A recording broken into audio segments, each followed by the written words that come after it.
Hello students, आज की class में हम बैलेंस शीट प्रिपेयर करना सीखेंगे। क्या प्रिपेयर करना सीखेंगे? बैलेंस शीट की कंपनी अकाउंट्स में। कंपनी अकाउंट्स हम पढ़ रहे थे और कंपनी अकाउंट्स में हम पढ़ रहे थे accounting for share capital. Accounting for share capital, तो इसमें इसके पहले के टॉपिक हो चुके हैं। ठीक, आपको बैलेंस शीट बताना था और उसके क्वेश्चंस को कराना था, लेकिन काफ़ी लंबे टाइम से किसी रीज़न से मैं करा नहीं पाया। आज देखते हैं, हम क्लास को स्टार्ट करें। फिर बैलेंस शीट दिया है, सबसे पहले एज ऑन क्या प्रिपेयर करना है। तो जो हमारा शेड्यूल 3 है और उसका पार्ट 1 ऑफ कंपनीज एक्ट 2013, वो क्या कहता है, हमें 3 चीजें डिस्क्लोज करनी होती हैं। क्या डिस्क्लोज करना होता है? एक तो होता है हमारा ऑथराइज्ड कैपिटल, दूसरा हमारा होता है इशूड कैपिटल, इशूड कैपिटल, और तीसरा हमारा होता है सब्सक्राइब्ड कैपिटल, सब्सक्राइब्ड कैपिटल। तो इन्हीं 3 चीजों को मेनली हमें दिखाना है, इससे ज्यादा कुछ आता नहीं है। तो देखिए, सबसे पहला हमारा जो पार्ट है, फर्स्ट पार्ट जो बैलेंस शीट में आता है, वो क्या आता है? Equity and liabilities.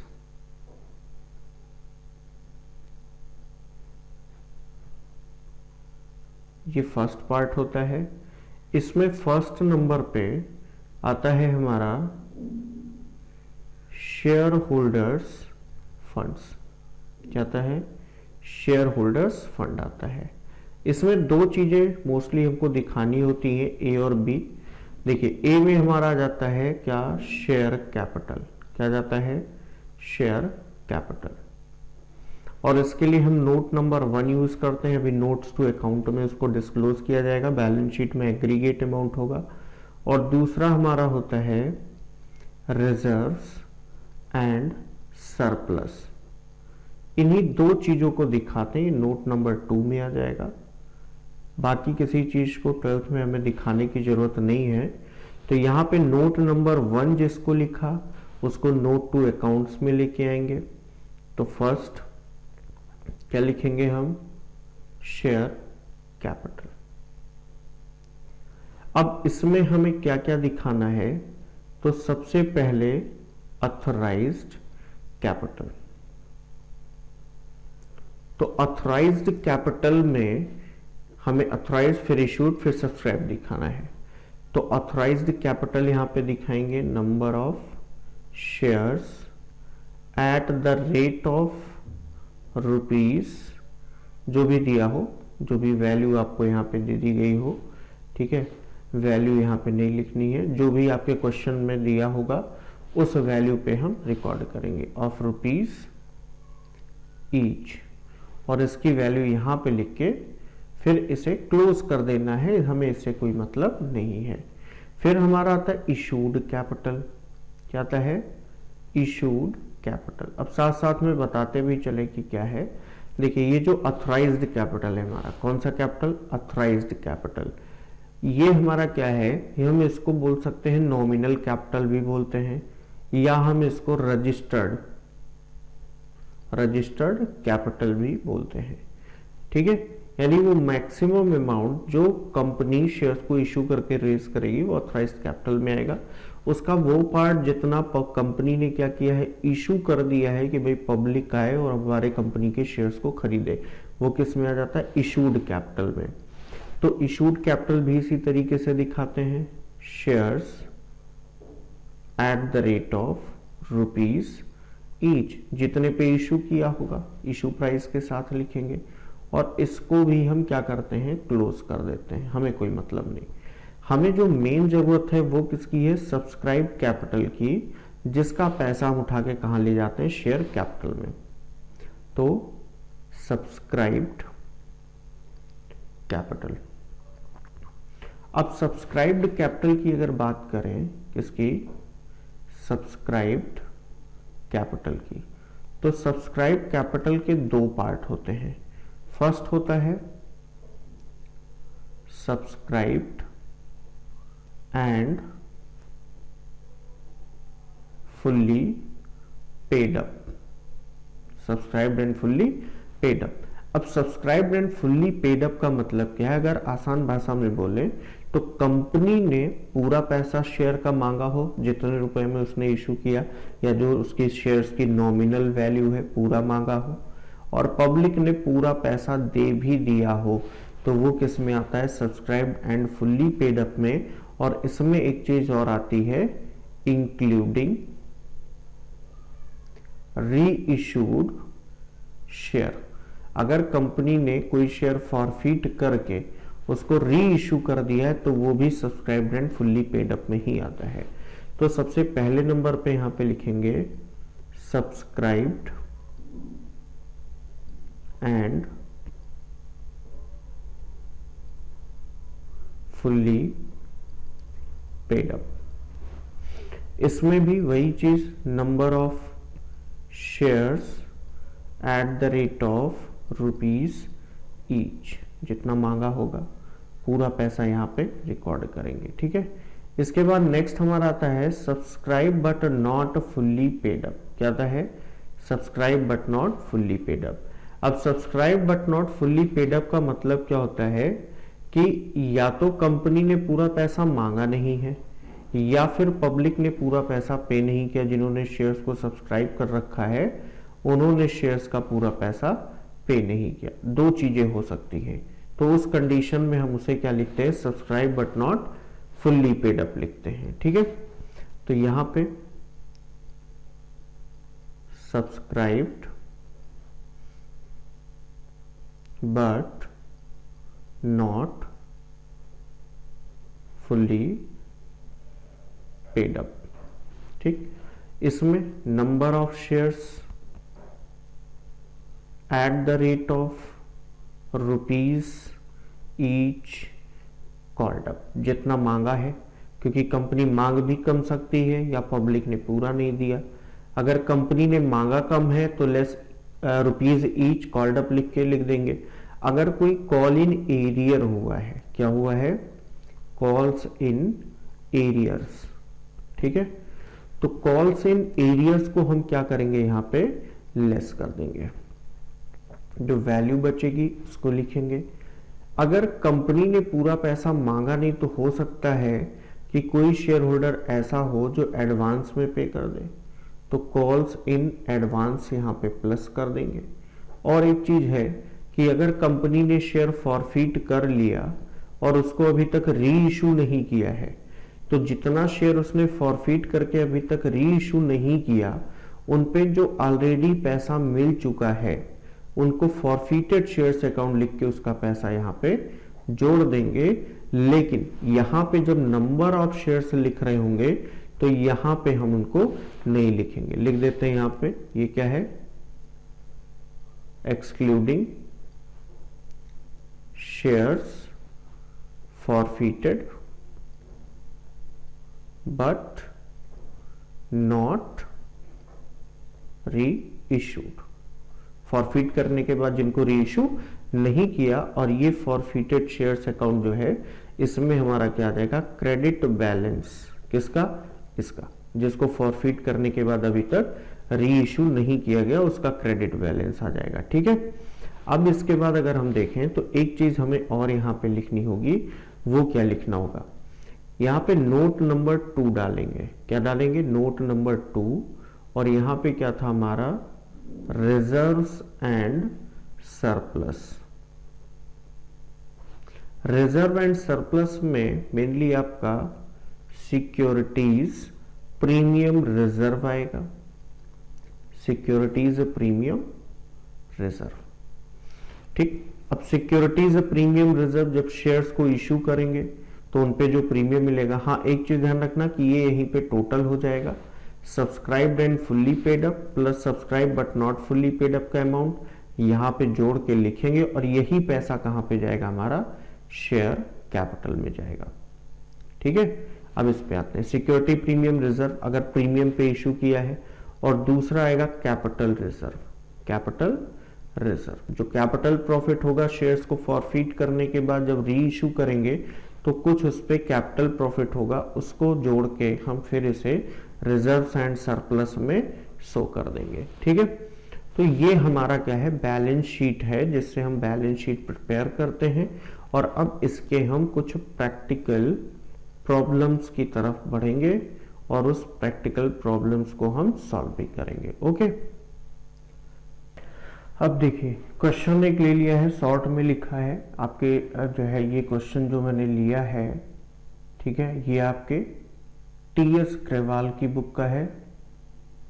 ठीक, तो इसमें देखिए क्वेश्चन क्या लिया कि एक लेनोवो कंपनी है जिसके पास ऑथराइज्ड कैपिटल कितने का है, 1 करोड़ रुपीस का है और 100 रुपीज ईच में डिवाइड है। तो अगर यहाँ पे हम देखें तो उसके पास ऑथराइज्ड शेयर कैसे निकलेगा कि नंबर ऑफ शेयर कितना है, नंबर ऑफ शेयर्स कंपनी के पास है कितना, तो 1 करोड़ रुपीज का, रुपीज में दिया है ध्यान दीजिएगा, उसके पास ऑथराइज्ड कैपिटल है और जब हम उसको शेयर्स में डिवाइड करते हैं तो 100 रुपीज का हो जाता है, 2 जीरो उड़ा दो तो ये बचेगा कितना यहाँ पे, फिर 1 2 3 4 5 जीरो बचेगा, यानी 1 लाख उसके पास क्या है, शेयर्स है। इसमें से existing issued and paid up capital of rupees कितना है, 25 लाख। तो 25 लाख रुपए का इसने पहले से ही इशू कर रखा और वो पेड अप है, तो इसको भी 100 से डिवाइड करके देख लो तो कितना आया, यानी 25,000 shares already issued and paid up है। फिर इसके बाद इसने क्या किया है, further issued 25,000 equity shares at a premium of 20%। बाकी इसके बाद इसने फिर 25,000 शेयर इशू किया, 20% प्रीमियम पे इशू किया है। तो एप्लीकेशन पे 30 मांग रहा है, अलॉटमेंट पे 60 मांग रहा है, कॉल पे 30 मांग रहा है। ठीक है, तो अब हमें इसको बैलेंस शीट में शो करना है। तो बैलेंस शीट में शो करने के लिए सबसे पहले तो हम फॉर्मेट ही बनाएंगे। ठीक है, तो फॉर्मेट जब बनाएंगे तो बैलेंस शीट सबसे पहले लिखेंगे, क्या लिखेंगे, बैलेंस शीट एज ऑन, जिस डेट में बना रहा होगा वो डेट डालेंगे। इसके बाद प्रॉपर फॉर्मेट बनाएंगे बैलेंस शीट का, ये इसका फॉर्मेट बनना है। फॉर्मेट बनाना भी काफ़ी इंपॉर्टेंट होता है कि फॉर्मेट में सारी चीज़ें लिखें, क्योंकि यहाँ पे शेड्यूल 3 पार्ट 1 में इसका फॉर्म प्रिस्क्राइब्ड है, तो इसलिए हमें फॉर्मेट में ही इसको लिखना है। तो ये हो गया फॉर्मेट, आपका अमाउंट का कॉलम बन गया, ये आपका नोट नंबर का कॉलम बन गया। ठीक है, ये इधर से भी क्लोज हो गया।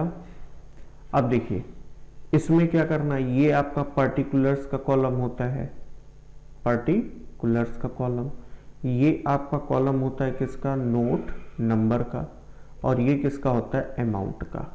ठीक, तो फर्स्ट नंबर पे आपका सबसे फर्स्ट में क्या आता है, equity and liabilities, equity and liabilities. Equity and liabilities में फर्स्ट आपका क्या होता है, शेयर होल्डर्स फंड्स, और शेयर होल्डर्स फंड्स में आपको क्या लिखना होता है, शेयर कैपिटल पहले नंबर पे, शेयर कैपिटल, जिसके लिए हम नोट नंबर 1 बनाएंगे। फिर बी नंबर पे रिजर्व्स एंड सरप्लस होगा, और रिजर्व्स एंड सरप्लस लिखने की तभी जरूरत है जब आपको पता हो कि यहाँ कोई सिक्योरिटी प्रीमियम रिजर्व है, या फिर आपको पता हो कि हमारा कैपिटल रिजर्व होगा फॉर फ्यूचर और इशू दिया हो। तो यहाँ पे देखिए प्रीमियम पे इशू किया है, इसका मतलब रिजर्व्स एंड सरप्लस की हमें जरूरत पड़ेगी। अब हमें इसमें पैसे को लिखना है, तो उसके लिए हम बनाएंगे नोट्स टू अकाउंट्स, और नोट्स टू अकाउंट्स का भी फॉर्मेट बनाएंगे। तो नोट्स टू अकाउंट का फॉर्मेट ये रहा, देन आप इसको खींचेंगे नीचे की तरफ, ये भी आपका हो गया। अब देखिए यहाँ पे हमें पैसा लिखना स्टार्ट करना है कि क्या क्या चीज़ें हमारे पास अवेलेबल हैं और क्या हमें फाइंड करना है। तो नंबर 1 पे हमें फाइंड क्या करना है, शेयर कैपिटल। क्या फाइंड करना है, शेयर कैपिटल फाइंड करना है। ओके, तो शेयर कैपिटल में सबसे पहले हम क्या फाइंड करते हैं, ऑथराइज्ड कैपिटल। अब ऑथराइज्ड कैपिटल हमारे पास कितना अभी हमने निकाला था, 1 लाख शेयर्स है, तो यहां पे आ जाएगा 1 lakh shares at the rate of ₹100 each. तो ये कितने का हो जाएगा आपका, 1 करोड़ रुपीस का हो जाएगा, 1 करोड़। अब करोड़ लगाना है तो 7 जीरो होना चाहिए हमारे पास, अमाउंट बड़ा है इसलिए आया नहीं। इसके बाद दूसरा क्या होगा हमारा, इशूड कैपिटल। क्या हो जाएगा, इशूड कैपिटल। और इशूड कैपिटल में सबसे पहले हम ये जो हमने फाइंड किया था ना, existing issued and paid up capital है 25 लाख रुपीस का, इसको लिखेंगे। तो 25,000 शेयर, अब इक्विटी है, इक्विटी लगा देना, यहां पे नहीं लगाया, यहां भी हो जाएगा, equity shares at the rate of 100 पे ही इशू किया है, 100 ईच। और ब्रैकेट में चाहो तो यहाँ पे एग्जिस्टिंग लिख दो जिससे क्लियर रहे कि ये पहले वाला है, पुराना वाला है। तो ये हो जाएगा 25 लाख। इसके बाद अभी हमने फर्दर इशू किया है, तो फर्दर जो इशू किया उसको भी लिखेंगे यहाँ पे। पहले लाइन ड्रॉ कर ले, यहाँ पे फॉर्मेट कंप्लीट रहे। ये हमने किया draw line.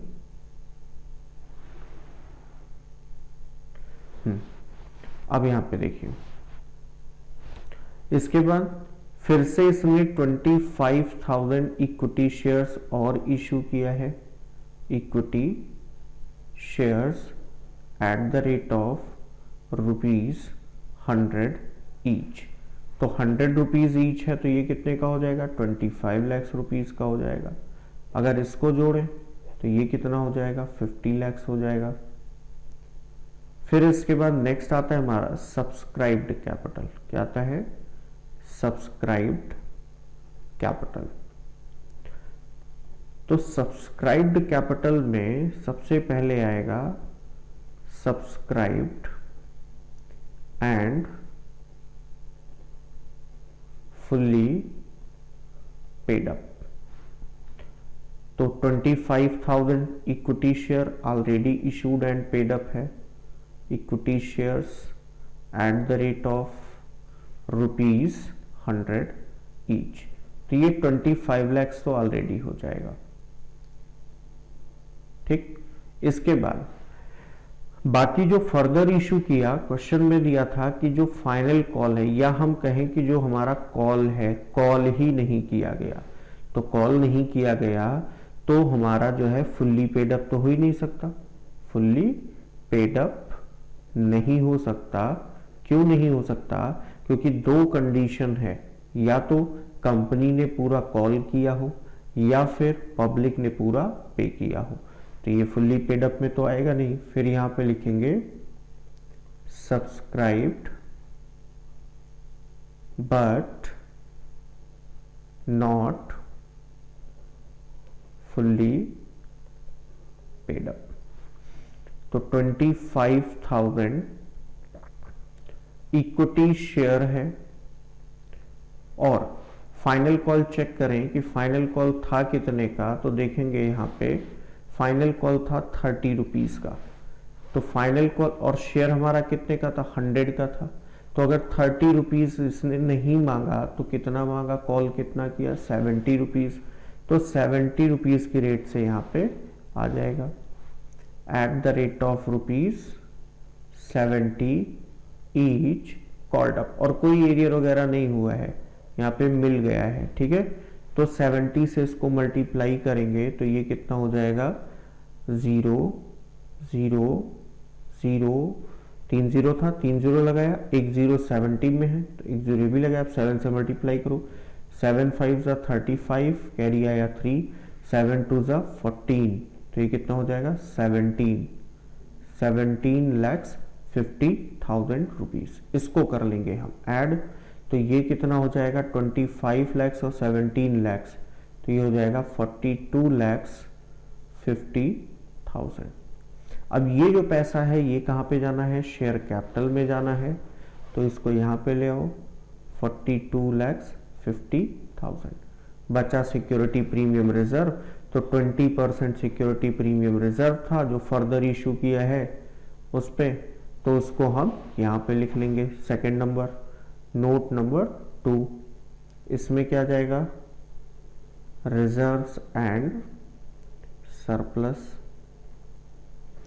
Reserves and surplus में क्या आना है, सिक्योरिटीज प्रीमियम